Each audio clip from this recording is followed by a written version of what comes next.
High, সবাই কেমন আছো? আশা করছি তোমরা সবাই অনেক ভালো আছো আর আমিও খুব ভালো আছি। একটা নতুন ভিডিওর সাথে অনেক অনেক স্বাগত। তো অনেক দিন কোথাও ঘুরতে যাওয়া হয় না দুজনের। ও যেহেতু ব্যস্ত থাকে, আমিও ব্যস্ত থাকি। তো অনেক দিন পর দুজন ভাবছি যে ঘুরতে যাব, কিন্তু দুজনেরও কেনাকাটাও কিছু করার আছে। সেই জন্য দুজনে বললাম যে চলো একেবারে বহরমপুর থেকে ঘুরে আসা যাক, মানে রথ দেখা কলা বেচা দুটোই হয়ে যাবে। তো সেই উদ্দেশ্যে দুজনে বেরিয়ে পড়েছি বাইক নিয়ে। তো দুজনে অনেক দিন পরেই ঘুরতে যাচ্ছি, একটু বেশ মজাও লাগছিল। আর কি বলতো, প্রচণ্ড জোর ঠান্ডা লাগছিল। যখন বাড়ি থেকে বেরিয়েছিলাম মানে 4টের মতো বাজে, তখন একটু একটু রোদ ছিল, সেই জন্য সোয়েটারটা আর পরা হয়নি। তো যখন এই রাস্তাতে এসেছি না, তখন এত ঠান্ডা লাগছিল কি বলবো। তাও এই সোয়েটার না পরেই অনেকটা চলে গেছিলাম, প্রায় কর্ণ সুবর্ণ পার করে। তারপর আর যেতে পারছিলাম না, তখন দাঁড়িয়ে সোয়েটার পরেছি। আর এই যে এটা হচ্ছে কোনো একটা জায়গার হাট, আমার ঠিক জায়গাটা মনে পড়ছে না, আমার এদিকে জায়গা ঠিকঠাক মনেও নেই, কারণ এই জায়গাগুলোতে আমি মানে 2-4 বার এসেছি হয়তো বাইক নিয়ে। আর এই যে কর্ণ সুবর্ণের এখানে চলে এসেছি। এখানে একটা মজার বিষয় কি জানো তো, এখানে এখনও মাটির ঘর আছে। আর এত সুন্দর লাগছিল দেখতে, কি বলবো, মাটির ঘরগুলো, রোডের ধারে মাটির ঘরগুলো এত সুন্দর লাগছিল। মাটির দুতলা। তারপর আমি এগুলো আগে থেকেই চিনি, কারণ এগুলো যখন আমি ছোটোবেলাতে আমার দাদুর মামার বাড়ি যেতাম তখন এগুলো দেখেছিলাম। আর এখন কর্ণ সুবর্ণতে দেখলাম। তো প্রায় অনেক দিনই দেখি, তোমাদের সাথে সেরকমভাবে শেয়ার করা হয় না, তাই তোমাদের সাথে একটু শেয়ার করে নিলাম।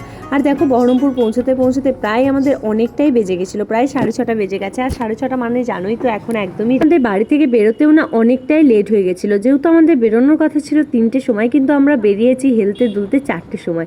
জানোই তো, কোথাও টাইম দিলে সেই 4টেই বেজে যায়। তো 4টের সময় বেরিয়েছে আর পৌঁছতে প্রায় 6:30 বেজে গেছে। আর অনেকটাই রাত্রি হয়ে গেছে। তো সেই জন্য কোথাও ঘোরাঘুরি না করে একেবারে চলে এসেছিলাম আমাদের ডেস্টিনেশন মানে ভূপালী মার্কেটে। যখন আমরা মার্কেটে ঢুকলাম তখন তো আমাদের চোখ একেবারে ছানা বড়া হয়ে গেছে, মানে কোনটা ছেড়ে কোনটা নেব। ওই যে বলে না, মানে বেশি পেলে সেটা মনে হয় যে কোনটা ছেড়ে কোনটা নেব, আমাদেরও সেম অবস্থা হয়েছে। তো কোনটা ছেড়ে কোনটা নেব এটা ভাবতে ভাবতে না অনেক লেট হয়ে যাচ্ছিল, সেই জন্য আমি ওকে বলছিলাম যেটা খুশি একটা নিয়ে নাও তুমি। কিন্তু আমরা একটু ঘোরাঘুরি করে দেখছিলাম যে কোথায় কি ভালো কালেকশন আছে না আছে, কিন্তু এখানে কি বলতো, যার দোকানে যাবে সেই একই কালেকশন আছে, মানে সম্পূর্ণ একই আছে। হয়তো তার কাছে স্টকটা শেষ হয়ে গেছে, এর কাছে একটু স্টকটা বেশি আছে। তো ওর কাছে এগুলো মানে সেরকমভাবে পছন্দ হলো না। অনেক জায়গাতে দেখলাম, কিন্তু ও যেটা চাইছে ওর মনের মতন সেটা পাওয়া যাচ্ছিল না। তো অনেকক্ষণ পরে এই যে এই দাদাদের কাছে এসেছিলাম, এই দাদাদের কাছে ছিল সেই রকমই জিনিস, কিন্তু ওটাও মানে এটা ওর সব থেকে বেশি পছন্দ হয়েছিল।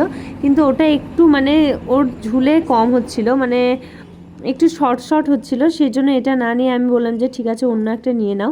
তো ওর এই জিনিসটাই বেশি পছন্দের ছিল, আর খুব সুন্দর ফিটিংও ছিল। একটু হয়তো কাচলে মানে কাছাকাছি করলে লুজ হয়ে যেত, কিন্তু ও সেটা নিল না। ও বলছে যে আমি লুজ এখান থেকেই নিয়ে যাবো, আমি বাড়ি গিয়ে লুজ করবো না। তো দেখো, মার্কেটটা কিন্তু অনেক বড়, আর আমরা যখন এসেছিলাম না তখন অল্প ভিড় ছিল। আর এই যে ওকে পরে বেশ ভালোও লাগছিল। তো ওই পিছনে মানে এতটাই ভিড় হয়ে গেছিলো, তারপর বিল পেমেন্ট করে আলাদা একটা নিয়েছি, যেটা তোমাদেরকে আর দেখাতে পারিনি, মানে ভিডিও করিনি আর সেই টাইমে। আর দেখো কীরকম ভিড় হয়ে গেছে, আমরা যখন এসেছিলাম অল্প অল্প লোক ছিল, আমরা বেশ ভালোই কেনাকাটি করছিলাম। কিন্তু এরপরে যারা আসবে একদম লোড হয়ে গেছে দেখো মার্কেট পুরো। তো তারপর আমরা এখান থেকে কোথায় যাব ভাবছি এটাই। তো ও গাড়ি বার করছে, তারপর বেরোতে বেরোতে দুজনের প্রচণ্ড খিদেও পেয়েছিল, কারণ সেই দুপুরবেলাতে ভাত খেয়ে এসেছিলাম না, তখন বাজলো হচ্ছে 7:30। আর এই যে দুজনের রোল খেয়ে নিচ্ছিলাম, আর রোলটা সত্যি কথা এত সুন্দর লাগছিল কি বলবো। আমাদের ওখানে রোল পাওয়া যায়, আমাদের ওখানে যেরকম থাকে না, ওর থেকে অনেকটা ডিফারেন্ট লাগছিল রোলটা, আর এতটাই টেস্টি ছিল কি বলবো। তারপর এই যে এখান থেকে আমি সোয়েটার নিয়েছি, যেটা মানে যেখান থেকে আমি শাড়ি নিই, আর ঘনুর জন্য নিয়েছি একটা ছোট্ট ব্ল্যাঙ্কেট, আর কিছু নিইনি, এখান থেকে এই দুটো জিনিসই নিয়েছিলাম। আর দেখো চোখে মুখের অবস্থা দেখো, এতটাই ঠান্ডা লাগছিল না কি বলবো।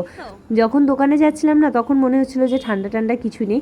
তারপর আমরা চলে এসেছিলাম ওই যে প্যান্টালন্সের সামনে ওই মোমোর দোকানটায়। আর এই মোমোর দোকানটা এত টেস্টি হয় কি বলবো। মোমোর দোকানটায় না খুব সুন্দর মোমো বানায়। আগে যখন আমরা দুর্গাপুজোর দশমীর দিন এসেছিলাম প্যান্টালন্স, সেদিন খেয়ে গেছিলাম, আর মুখে লেগে থাকার মতো স্বাদ ছিল। আর হবে নাই কেন বলো, এই যে এতগুলো ড্রাম সব শেষ হয়ে গেছে, মানে সন্ধ্যা থেকে বেচা কেনা হচ্ছে। আর আমরা এসেছিলাম 8টার সময়, তখন প্রায় শেষের দিকে মোমো। তো তাও মোমো খেয়ে নিলাম। আর এখানে না শিব ঠাকুর বেরিয়েছে।